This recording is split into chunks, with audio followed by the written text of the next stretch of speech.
ఈ బాటిల్లో వస్తుందంతా white petrol oil. White petrol అంతా దీంట్లోకి వచ్చేటప్పుడు మొత్తం డ్రై అయిపోయింది. ఈ బాటిల్లో కనపడుతున్న ఓన్లీ ఎల్లో షేడ్లో కనపడుతుంది మాత్రం లోపల కంప్రెసర్లో ఉన్న ఆయిల్ పైపుల్లో పెట్టడంలో అది వైట్ పెట్రోల్ పైపుల్లోకి వెళ్ళేటప్పటికి ఆ వైట్ పెట్రోల్ అనేది ఎయిర్ స్పీడ్కి స్లోగా వెళ్ళడం వల్ల వైట్ పెట్రోల్ అనేది ఇక్కడికి వచ్చేటప్పుడు డ్రై అయిపోయింది. ఓన్లీ ఆయిల్ ఒక్కటే బయటికి వచ్చింది. వైట్ పెట్రోల్ అనేది వైట్ పెట్రోల్ యూస్ చేయడం వల్ల పైప్స్ నైట్రోజన్ గ్యాస్ కంటే ఎక్కువ పర్ఫార్మెన్స్ ఉంటుంది. నైట్రోజన్ గ్యాస్ కంటే బెస్ట్ కూలింగ్ వస్తుంది. నైట్రోజన్ గ్యాస్ యూసేజ్ కంటే అది చాలా క్వాలిటీగా ఉంటుంది. చాలా క్లీనింగ్ కూడా చాలా బాగా అవుతుంది. ఇది వైట్ పెట్రోల్ వాడడం కూడా మన మొబైల్ అంటే ఆన్ సైట్స్లో చేసే వాళ్ళకి చాలా యూజింగ్గా ఉంటుంది అండ్ చాలా ఫ్రీగా కూడా అవుతుంది అండ్ చాలా ఫాస్ట్గా కూడా అవుతుంది వర్క్. ఇది చూడండి, ఇది ఉంది కదా, ఇది క్యాపిలరీ దగ్గర నుంచి దీనికి చూపేసి ఇక్కడ ప్రెజర్ యూజ్ చేయడం వల్ల క్యాపిలరీ అవతల వైపు నుంచి స్లో ప్రెజర్ వచ్చింది.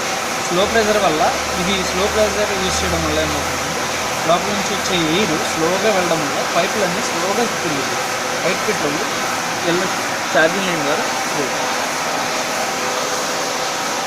చూడండి, ఇది నేను చేసింది. ఈ రెండు ఇలా తీసి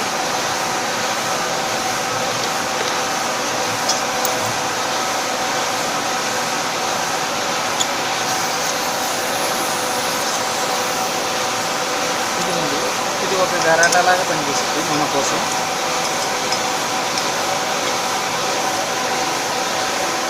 దీంట్లో వైట్ పెట్రోల్ వేస్తూ ఉంటే దీంట్లో చేయడం వల్ల దీంట్లో ఫ్రీగా వెళ్ళుద్ది.